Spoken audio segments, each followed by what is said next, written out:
अस्सलाम वालेकुम, welcome back to my channel. कैसे हैं सब? उम्मीद करती हूँ कि आप सब खैरियत से होंगे। मैं भी खैरियत से अल्हम्दुलिल्लाह। आज की जो वीडियो है ना, इसमें आपको मॉर्निंग स्किन केयर रूटीन जो है ना अपनी, वो मैं बताऊँगी मुलाज़मा स्किन के साथ, कि मेरी स्किन पे क्योंकि मुलाज़मा है, स्याइयाँ हैं, फ्रैकल्स हैं, पिगमेंटेशन है, जो भी इसका नाम है ना, उसको किस तरह से मैं ट्रीट कर रही हूँ। तो सबसे पहले तो ये मैं क्लेंज़र यूज़ करती हूँ, जो कि लॉरियल का स्पॉट फेडिंग क्लेंज़र है। तो ये मैं पिछले 1 साल से यूज़ कर रही हूँ, बहुत अच्छा है, इसलिए मैंने इसको चेंज नहीं किया। जब कुछ चीज़ मुझे पसंद होती है ना, तभी मैं उसको चेंज नहीं करती। तो सबसे पहले तो मैंने मॉर्निंग रूटीन में ये करना होता है, जिसको मैं स्किप नहीं करती, ना ही मॉर्निंग में और ना ही इवनिंग में। 2 टाइम दिन में मैं यूज़ करती हूँ। और उसके बाद जो है ना, मैंने एक कॉटन पैड लेना होता है और साथ मैंने टोनर है लॉरियल का ही, और ये है विटामिन सी वाला। तो ये टोनर मैंने रेगुलर यूज़ करना होता है। पिगमेंटेशन के लिए सबसे बेस्ट चीज़ जो है ना, जो हर बंदा, हर डॉक्टर आपको कहेगा, वो होता है विटामिन सी सीरम। तो मैं सीरम की जगह ये वाला टोनर इस्तेमाल कर लेती हूँ, क्योंकि ये मुझे ज़्यादा पसंद है। तो जो चीज़ आपको ज़्यादा पसंद हो, मुझे लगता है कि वही यूज़ करनी चाहिए, उससे वर्क भी ज़्यादा आप फ़ील करते हैं। अदरवाइज़ ऐसा होता है कि जो चीज़ आपको पसंद नहीं हो, चाहे वो ज़्यादा आपको अफेक्ट कर रही हो, वर्क कर रही हो, लेकिन आपको खुद को ही नहीं लगता कि ये चीज़ अच्छी है और मुझ पे असर कर रही है। तो ये वाला जो टोनर है ना, ये भी मैं पिछले 1 डेढ़ साल से यूज़ कर रही हूँ, और इसका मेरे पास स्टॉक ऑलवेज़ होता है। जब भी ये सेल में लगता है ना, मैं लेके रख लेती हूँ, क्योंकि इसकी वैसे फुल प्राइस ज़्यादा है, 18 पाउंड का ये टोनर आता है। तो सेल में मुझे हाफ़ प्राइस मिल जाता है, तो इस वजह से मैं 2-3 लेके एक्स्ट्रा रख लेती हूँ। तो इसको कॉटन पैड के ऊपर लगा के, तो आपने क्या करना है कि अपने फेस के ऊपर लगा लेना है। बिल्कुल रगड़ना नहीं है, लेकिन बहुत लाइटली भी, आपको टैप टैप करने की ज़रूरत नहीं है। तो थोड़ा बहुत रगड़ लेना है आपने, लेकिन ऐसा नहीं रगड़ना कि एक ही दिन में आपने सारी साइयाँ जो है ना वो उतारनी है। आपका ऐसा होगा कि आपकी स्किन जो है ना वो उतर जाएगी, अगर आपने रगड़ रगड़ के इसको साइयाँ उतारने की ट्राई की तो, ठीक है। और यही पैड जो है ना, मैं पहले फेस पे यूज़ करती हूँ और फिर अपनी नेक पे भी यूज़ कर लेती हूँ, फ्रंट और बैक दोनों पे ही, ताकि फेस के साथ साथ नेक जो है ना वो भी मैच करती रहे। ये ना हो कि जस्ट फेस जो है ना वही एक्स्ट्रा वाइट हो जाए, और जो नेक है ना वो बेचारी काली की काली ही रह जाए। तो इसको 1-2 मिनट आपने स्टे देना है। तब तक आपने इसको नहीं छेड़ना जब तक ये फुली अब्जॉर्ब नहीं हो जाए और ड्राई नहीं हो जाए आपकी स्किन में, ठीक है। और उसके अलावा मैं ये ओले का मॉइस्चराइज़र जो है ना वो यूज़ करती हूँ। दिन की जो रूटीन है ना, उसमें विटामिन सी ही मेन होता है, और दूसरे नंबर पे सनस्क्रीन जो है ना वो मेन होती है। वो इस वजह से कि आप दिन में और ज़्यादा एक्टिव इंग्रेडिएंट वाली चीज़ें जो है ना वो यूज़ नहीं कर सकते, क्योंकि सूरज की रोशनी उनको वैसे वर्क नहीं करने देती, और उसका उल्टा असर हो जाता है। ठीक होने की बजाय कोई चीज़ ख़राब हो जाती है, ठीक है। तो दिन में आपने जो भी ब्राइटनिंग क्रीम लगानी है, वाइटनिंग क्रीम लगानी है, ट्रीटमेंट के लिए यूज़ करनी है, तो वो मॉर्निंग में कभी भी यूज़ नहीं की जा सकती, चाहे जिसकी जो भी स्किन हो, ठीक है। तो विटामिन सी बहुत ज़रूरी है, वो आप सीरम ले लें या टोनर ले लें, जो आपको ठीक लगे। और उसके अलावा मॉइस्चराइज़र लगाना है, और मॉइस्चराइज़र लगाने के बाद फिर से आपने 2-3 मिनट स्टे देना है, और फिर आपने सनस्क्रीन लाजमी यूज़ करनी है, जो कि मेन चीज़ आती है, ठीक है।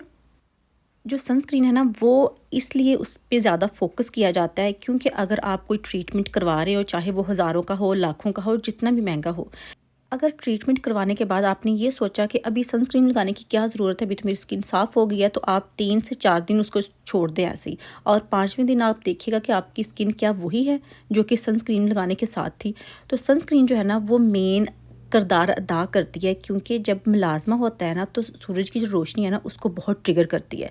तो आपने जब भी बाहर जाना हो, घर पे भी रहना हो, लेकिन जो बाहर जाना हो वो इस तरह से है कि आपने 2 से ढाई घंटे के दरमियान जो है ना फिर से टॉप अप करना है और दोबारा से सनस्क्रीन लगानी है। मैं SPF 50 यूज़ कर रही हूँ, क्योंकि आजकल मौसम जो है ना वो 50 वाला है तो नहीं हमारे पास, लेकिन स्टिल 20-25 के दरमियान जब कभी हो जाता है, तो फिर भी ज़्यादा जो है ना वो लगा लेनी चाहिए। तो इस वजह से सनस्क्रीन जो है ना, खैर वो मैं चेंज करती रहती हूँ। फ़िलहाल मैं सिंपल की यूज़ कर लेती हूँ, लेकिन सीरावी की बहुत अच्छी है सनस्क्रीन, और भी बहुत सारी जो है ना वो मैं यूज़ कर लेती हूँ, क्योंकि इसका कोई ख़ास नहीं है। बस वो मैं यूज़ करती हूँ जो वाइट कास्ट जो है ना वो नहीं छोड़ती, क्योंकि कुछ सनस्क्रीन ऐसी होती है जो आप मुँह पे लगाएँ तो ऐसा लगती है जैसे गंदी कलर की आपने फाउंडेशन नहीं लगाई, जो कि आपकी टोन के साथ मैच ही नहीं कर रही, तो बिल्कुल वैसे होती है। लेकिन मैं वो यूज़ करती हूँ जो वाइट कास्ट ना छोड़े और बहुत ग्रीसी लुक भी ना दे, मैट में आ जाए और बहुत फाइन सी फिनिशिंग आपको दे दे। तो बस जी ये होती है मॉर्निंग रूटीन। और SPF दिन में जितनी बार आपने बाहर जाना है वो तो यूज़ करनी ही करनी है। तो मैं अभी बच्चों को स्कूल छोड़ के आई हूँ। मौसम आप देख सकते हैं, क्योंकि मैंने खुद कॉटन का सूट पहन लिया है और कोई कार्डिगन वगैरह जो है ना वो नहीं ऊपर पहनी, क्योंकि मौसम है ही इतना प्यारा, अभी कार्डिगन पहनने को वैसे भी दिल नहीं करता। मशीन में लगा गई थी, और अभी मैं बाहर इसको फैलाती हूँ, क्योंकि मुझे ज़्यादा काम करने हैं, मुझे जॉब पे भी जाना है। और आजकल जो मेन मुझसे पूछा जाता है ना, जब भी मैं जॉब का नाम लेती हूँ तो मुझसे ये सवाल लाजमी पूछा जाता है कि आप क्या जॉब करती हैं, बताती नहीं हैं। तो जो तो मुझे शुरू से देखने वाले हैं ना, उनको पता है कि मैं कौन-सी जॉब करती थी, क्योंकि मैंने पहले भी डिस्कस किया हुआ है, तो ये छुपाने वाली बात नहीं है। तो आपको मैं फिर से बता देती हूँ कि मेरा जो जॉब का टाइटल है ना, वो ब्यूटिशियन का है, लेकिन ब्यूटेशन में भी बहुत सारे ऐसे अक़साम आ जाते हैं कि उनमें से कौन-सा काम जो है ना वो किया जाता है। लेकिन जो हमारा काम है, जहाँ पे मैं करती हूँ, वहाँ पे कोई भी ऐसा नहीं है कि मेकअप करना है या कुछ वो वाला नहीं है। हम करते हैं, थ्रेडिंग करते हैं, आईब्रो को कलर करते हैं जिसको टिंट बोला जाता है, आईलैश को टिंट करते हैं और साथ आईलैश एक्सटेंशन होती है और साथ जेल पॉलिश होती है। अच्छा, अभी यूके वालों को तो पता है टिंट का यानी कि आईब्रो कलर करने का, लेकिन अगर पाकिस्तान की बात की जाए तो वो ये है कि यहाँ पे क्योंकि गोरे लोग ज़्यादा होते हैं तो हमारे पास कस्टमर ही गोरे आते हैं। एशियन कम्युनिटी जो है ना वो हमारे पास नहीं आती। कोई ही इक्का दुक्का आते होंगे, लेकिन ज़्यादातर जो गोरे हैं ना वही आते हैं। तो उनके क्योंकि बाल भी, आईब्रो भी और आईलैशेस जो है ना वो भी लाइट कलर में होते हैं, वो ब्राउन शेड या ब्लैक में नहीं होते, तो इस वजह से वो नज़र ही नहीं आते जब तक आप उनको कलर नहीं करें तो वो फिर कलर करवाते हैं, या तो वो डार्क ब्राउन में कराते हैं या ब्राउन में कराते हैं, और अगर किसी ने ज़्यादा ही खुद को डार्क करना है तो फिर वो ब्लैक कलर में भी जा सकते हैं। वो अपनी अपनी पसंद पे डिपेंड करते हैं। तो सेम ऐसे ही लैशेज़ का भी होता है। लैशेज़ जो है ना वो भी इनकी नज़र नहीं आती गोरों की, हमारी ही ब्लैक है जो कि नज़र आती है, लेकिन गोरों की नज़र नहीं आती। तो वो भी फिर उनको कलर करवाते हैं, डाई करवाते हैं, तो फिर जो है ना वो थोड़ा सा निखर के सामने आ जाता है। तो अल्लाह ताला ने हमें जो है ना, जो ब्राउन स्किन है, एशियन लोग हैं, हमारे इंडिया, पाकिस्तान, बांग्लादेश वाले इस टाइप के, वो बहुत खूबसूरत पैदा किए हैं, क्योंकि इनमें हर लिहाज से अट्रैक्शन होती है। इनका कलर बहुत अच्छा होता है, और इनके बालों का कलर, इनके आईब्रो, जो भी शेप होती है, फीचर्स इसके होते हैं, वो बहुत ज़बरदस्त होते हैं। लेकिन जो गोरे हैं वो बस गोरे ही होते हैं, उनमें कोई अट्रैक्शन नहीं होती। मैं अक्सर जब इनको देखती हूँ ना, मैं कहती हूँ बस चमड़ी ही वाइट है, उसके अलावा इनमें कुछ नहीं है। और ये जो है ये ऑपोजिट काम करते हैं, यानी कि इनको टैन लोग अच्छे लगते हैं जो कि हमारी तरह के ब्राउन होते हैं, और ये टैनिंग स्प्रे लेके खुद को करते हैं, और फिर इतनी गंदी उसमें से स्मेल आती है। जो टैनिंग स्प्रे होती है ना, उसकी जो स्मेल है ना वो ज़रा अच्छी नहीं होती, तो वो बहुत गंदी सी इसमें से स्मेल आती है, मुझे ज़रा पसंद नहीं है। जब मेरे पास कोई आता है ना, मैं कहती हूँ अल्लाह, अभी इसको भी मुझे ही देखना पड़ेगा। तो खैर ये तो एक अलग स्टोरी है ना कि क्या देखना है क्या नहीं देखना, लेकिन मेनली ये है कि हमारा ये वाला काम है जो कि मैं करती हूँ। और अभी मैं रेडी हो गई हूँ और अपने असल हुलिये में आ गई हूँ जो कि जॉब का है, और फ़िलहाल बस मैं ड्राइव करके जल्दी जल्दी पहुँच जाऊँगी, क्योंकि हमारे घर से कार पे तकरीबन 10 मिनट्स लगते हैं। तो 15 मिनट्स पहले मैं घर से निकल जाती हूँ, यानी कि अगर थोड़ा बहुत रास्ते में डिले भी हो जाए तो मैं अपने टाइम पर वहाँ से पहुँच जाऊँ। तो बस जी अभी चलते हैं, और यहाँ पे मेरा फ़ोन गिर गया था। और ये है जी यहाँ पे मैं काम करती हूँ। अभी बस मैं गाड़ी पार्क कर चुकी हूँ, यहाँ से निकलूँगी और अपने काम की जगह पे पहुँच जाऊँगी। यहाँ से 1 डेढ़ मिनट लगता है मुझे वॉक करके जाने के लिए, और बस आज मैंने थोड़ा काम करना था तो जल्दी वापस आ गई थी तकरीबन 3 घंटे के बाद। और घर आके मैंने मिल्क शेक बनाया था, मुझे बहुत प्यास लग रही थी, ठंडा कुछ पीने को दिल कर रहा था। और मिल्क शेक में मैंने अलसी डाली हुई है, जो कि मैंने लास्ट वीडियो में शेयर भी किया था कि जो फ्लैक्स सीड है ना उसको चम्मच के साथ खाना थोड़ा सा मुश्किल होता है। तो मैं तब तो बताना भूल गई थी। हस्बैंड जब खाते हैं तो वो दही में डाल लेते हैं, योगर्ट में, और मुझे योगर्ट उस तरह से इतना पसंद नहीं है, तो मुझे मिल्क शेक बहुत पसंद है। तो मैं मिल्क शेक में डाल के ना तो फिर उसको ले लेती हूँ, तो वो मेरे लिए ठीक होता है कि मैं अपनी जितनी क्वान्टिटी लेनी होती है अलसी की वो भी ले लेती हूँ, और साथ मेरा टेस्ट जो है ना वो भी ठीक रहता है। तो टेस्ट तो वैसे भी अलसी का मुझे खैर पसंद है, लेकिन ये है कि वो खाई नहीं जाती ड्राई। उसको किसी चीज़ के साथ आप मिक्स कर लें, स्मूदी बना लें, तो जो भी जिसमें भी आप डालना चाहें, जैसे भी खा सकते हों वैसे खा लें। तो बस जी फिर मैंने बच्चों को स्कूल से पिक किया था, थोड़ा सा मैंने रेस्ट किया था, और उसके बाद मैंने लास्ट वीडियो में भी शेयर किया था कि मैंने सेंसबरी से कोट ऑर्डर किया था। तो वो मैं आपको अगली वीडियो में दिखाऊंगी, जो कि अब आ चुका है और मेरा दिखाना बनता है। तो बस वही मैं अभी आपको खोल के दिखाती हूँ ओपन करके कि ये है कैसा, मुझे बहुत पसंद आया था। तो मेनली तो मैंने इसके कलर की वजह से ये ऑर्डर किया था। वैसे ये पता नहीं क्या है कि ये है सेंसबरी का, मैंने सेंसबरी से लिया है, लेकिन इस पे जो टैग है ना वो डेबनम्स का लगा हुआ था।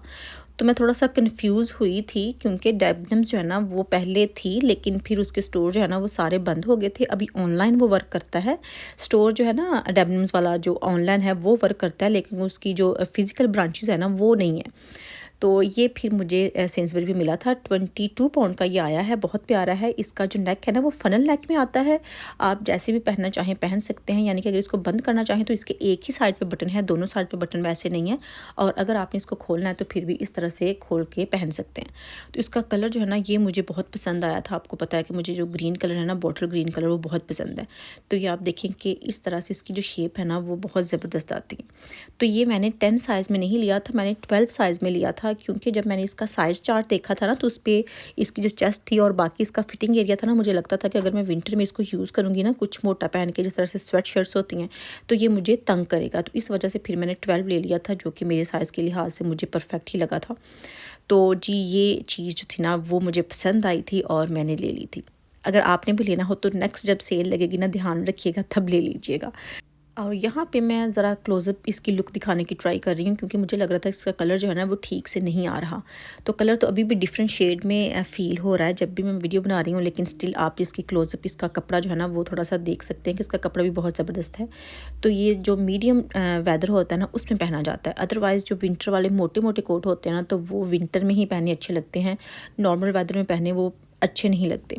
और वैसे भी जब सीज़न ऑफ होता है ना तो तब चीज़ें लेके रख लेनी चाहिए नेक्स्ट ईयर की। मैं तो ऐसे ही करती हूँ, आपको पता है जब से आप मुझे देखने लगे हैं कि जब सीज़न नहीं होता तो उस पर क्लियरेंस लगती है, सेल लगती है, तो फिर मैं लेके रख लेती हूँ और फिर वो नेक्स्ट ईयर यूज़ हो जाता है। चाहे बच्चों के कपड़े हो, चाहे मेरे हों, या किसी को गिफ्ट देने हों, जो भी हो, तो मैं पहले ही लेके रख लेती हूँ।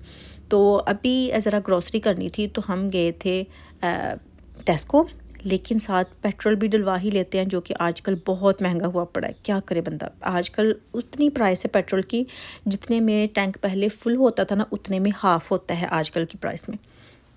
तो ये जो प्राइसेस के हालात है ना, ये हर जगह ही सेम है। मुझे पता है पाकिस्तान में भी बहुत ज़्यादा महंगाई हो गई है, लेकिन हमारे पास भी उतनी ही महंगाई हुई है जितनी पाकिस्तान में हुई है। तो बस यहाँ पे पाउंड्स में हुई है, वहाँ पे रुपीज़ में हुई है, लेकिन इसी हर जगह आवाम ही जाती है। बस मुल्क चेंज होता है, आवाम बेचारी हर जगह वही होती है जो कि हुक्मरानों के अंडर होती है, और उसी को फेंटी लगती है, जो कि हर जगह आजकल लग रही है महंगाई की सूरत में। जिस तरह से अभी ये प्रेशर कुकर रोला डाल रहा है ना, बिल्कुल वैसे ही। कभी कभी प्रेशर कुकर बहुत गंद डालता है, जिस तरह से आज डाला है। मैं आपको ज़रा ऊपर दिखाती हूँ, फिर आपको पता चलेगा कि इसने किचन का क्या हाल किया। ये तभी होता है जब मैं लैम्ब बनाती हूँ, या मैंने चिकन को बॉईल करना होता है, ज़्यादा वाला बॉईल करके जिस तरह से मैश करना हो उस टाइप का, तो तब ये ज़्यादा हाल गंदा करता है, जो कि ये आई थिंक आप देख ही सकते हैं। लेकिन ये जो ग्रीस ऊपर आ जाती है ना कबर्ड्स की, ये उतारना सबसे मुश्किल काम लगता है। तो फिर मैं तो हस्बैंड की मिन्नतें करती हूँ कि आप प्लीज़ थोड़ा सा ये ऊपर वाला जो है ना उसको साफ़ कर दें, बाकी नीचे वाला मैं कर लूँगी, क्योंकि ऊपर तक मैं पहुँच ही नहीं पाती। तो अभी ये मैंने लैम्ब बनाया था बच्चों को, क्योंकि लैम्ब पसंद है, तो वो थोड़ा बहुत तो वैसे ही खा जाते हैं। जब इस तरह से बॉईल होता है कच्चा ही खा जाते हैं। कच्चा तो नहीं, खैर बॉईल होके पक जाता है, लेकिन मिर्च मसाले के बगैर खा जाते हैं। थोड़ा बहुत जो थोड़ा सा जो बचता है ना, वो फिर मैं मसाला बना के ना थोड़ी सी ग्रेवी जिस तरह से शोरबे वाला जो है ना वो कर देती हूँ, कि दोबारा से आपने खाना हो ना तो इसमें ऐसा करूँगी कि मैं चूरी बना दूँगी। क्योंकि ये जो इसकी यखनी होती है ना, तो फिर सारा टेस्ट तो यखनी में चला जाता है। तो फिर वो जो है ना यखनी, उसको मैं शोरबे के लिए यूज़ कर लेती हूँ, और उसमें बच्चों को फिर मैं चूरी बना देती हूँ, कि वो बच्चे जो है ना वो चूरी खा लेते हैं, आराम से शौक़ से खाते हैं, खैर उनको पसंद है। तो फिर मैं उनको चूरी जो है ना वो शोरबे में बना देती हूँ। अच्छा, जो लैम है ना वो बच्चे ही खाते हैं, हस्बैंड भी खा लेते हैं, लेकिन जिस दिन लैम पकता है ना, मुझे पता नहीं क्यों मेरे दिल को कुछ होता है, क्योंकि मुझसे लैम नहीं खाया जाता, ना लैम, ना बीफ, ना मटन, इस तरह से कोई चीज़ जो है ना वो मैं नहीं खा सकती। बस चिकन खा सकती हूँ, उसके अलावा कुछ नहीं, क्योंकि मुझे लगता है कि वो बहुत च्यूई होता है, चाहे जितना भी आप उसको गुला लो, तो वो उस तरह से हर बंदे की अपनी चॉइस होती है ना। तो मेरी बस सिंपल सी, मैं प्रॉपर जो है ना वेजिटेरियन हूँ। चिकन मैंने मुश्किल से स्टार्ट किया था, और अभी मुझे नहीं लगता कि मैं चाहे रोज़ हमारे घर लैम या मटन पके ना, तो मैं कभी इस पे आ सकती हूँ जिस तरह से चिकन पे आई थी। अगर आप भी ऐसे थे जैसी मैं थी, तो आपने किस तरह से खुद को कन्वर्ट किया है, आप मुझे बता दीजिएगा। क्योंकि हमारे घर में फिर यही पंगा रहता है कि जब वो सारे कहते हैं कि लैम्प बनाओ या गोश्त के साथ कोई चीज़ मिक्स कर लो, तो मुझे मौत पड़ती है कि हाय मैं भी नहीं खा सकूँगी, अभी मैं क्या बना के दूँ। तो थोड़ा सा ना ये मसला हो जाता है। वैसे तो हर घर में ये मसला होता है कि आज पकाना क्या है, वो तो होता ही होता है। उसके अलावा मेरा ये होता है कि जब गोश्त का ऑप्शन मुझे मिलता है ना, तो फिर भी मुझे मौत वाक़या हो जाती है कि अब मुझे वो पकाना पड़ेगा या मुझे ना करना पड़ेगी। अगर ना की तो फिर उन्होंने कहना है पूछती क्यों हो जब मर्ज़ी अपनी करनी है। इस तरह से घर में होता है, स्पेशली औरतों के साथ। औरतों के बड़े मसले होते हैं, और ये भी मेन एक मसला होता है। तो ये देखें जी, इस तरह से जो बच्चा था ना लैम, उसको मैंने निकाल के अभी मसाले वाला जो है ना बर्तन, उसमें डाल देना है, और इसको अच्छे से मिक्स करके ग्रेवी डाल के तो बस ये तैयार कर लेना है। तो बस जी यही थी मेरी आज की वीडियो। थोड़ी-सी मैंने लंबी कर ही ली है और अपनी morning skin care routine share की है। इंशाल्लाह मैं ट्राई करूँगी कि अपनी जो नाइट टाइम स्किन केयर है ना वो भी शेयर करूँ। लेकिन नाइट टाइम ऐसा होता है कि बच्चे भी क्योंकि उस वक़्त सोने का टाइम हो रहा होता है, उन्होंने स्कूल जाना होता है, फिर नमाज़ का टाइम होता है, तो फिर अफ़रा-तफ़री में वो मैं रिकॉर्ड नहीं कर पाती जिस तरह से करना चाहिए। तो सुबह के लिए थोड़ा-सा आसान होता है रूटीन शेयर करना, क्योंकि बच्चे स्कूल चले जाते हैं या उनको मैं रेडी करके नीचे भेज देती हूँ, तो थोड़ा-सा डिफरेंट होता है। तो इंशाल्लाह मैं ट्राई ज़रूर करूँगी। आई होप कि आपको वीडियो अच्छी लगी होगी। वीडियो पसंद आई हो तो लाइक करना मत भूलिएगा, शेयर कीजिएगा और आपने कमेंट करके लाज़मी बताना है कि आज की वीडियो आपको कैसी लगी। इंशाल्लाह फिर मुलाकात होगी। अल्लाह हाफ़िज़।